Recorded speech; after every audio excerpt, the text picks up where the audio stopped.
In the video view, you see a piece I'm working on for the dog, of the dog, really.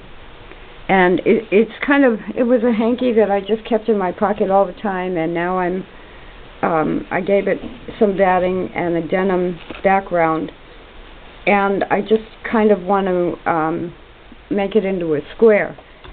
Now, I mentioned this is the Singer 6212, and I mentioned that in the past I had a 6012, and this is kind of the souped up model of that machine, except it's a free arm and this one is a rotary. So that makes, the other one I don't think was a rotary, it was an oscillating machine. But anyway, I'm a little bit in shock over my medical diagnosis, and that it's my right leg that might need a stent in my artery. And even though I found this out last Wednesday, little by little I'm realizing what I might not be able to do.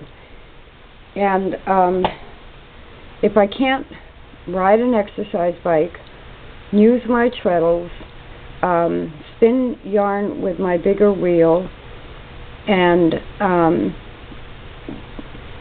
just in general continue using the tools that I'm used to using, it's going to be a major change, and I'm fighting it with every fiber of my being.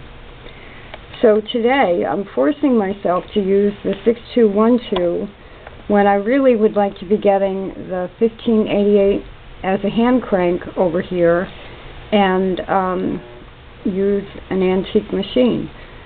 But before I do that, I have to really evaluate how strong this machine is.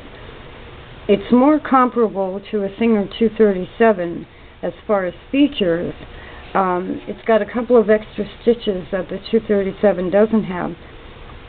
But this is from the 80s, and if it's not as strong as a 237, then this is not probably something I'd want to use forever all the time.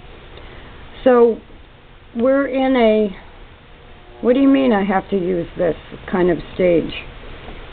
So I'm just going to do some stitching on this hanky and see what I think of the machine.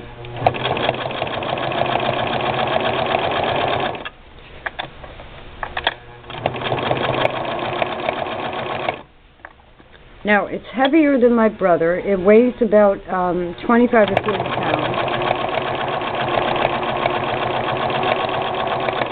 It would be a machine that I would probably leave on a table instead of moving it around.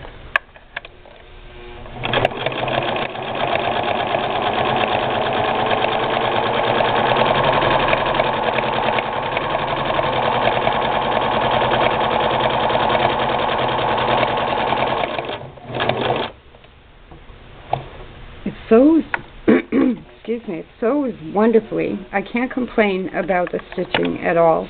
It's easy to thread.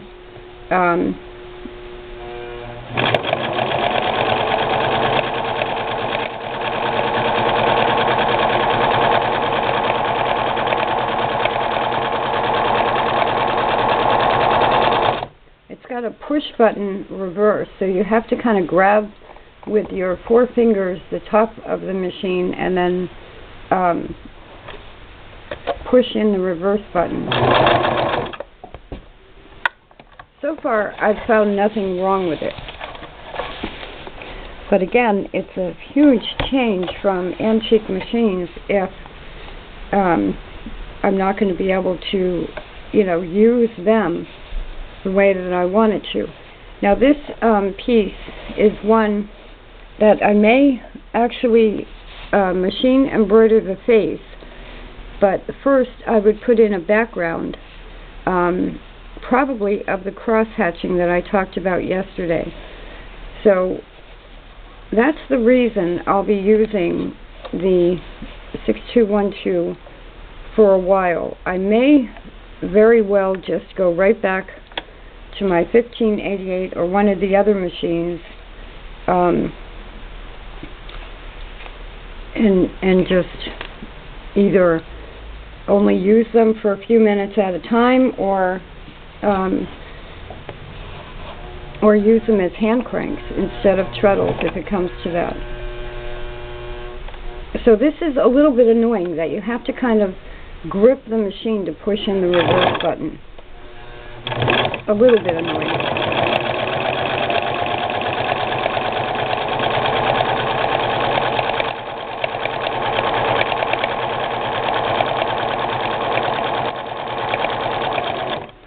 Now, I'm not concerned about wrinkles or anything in this piece. Like I said, it was kind of a hanky. And what I'm going to be doing is cross-hatching the background.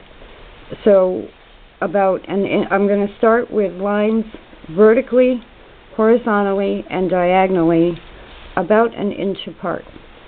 And that will just give me a background.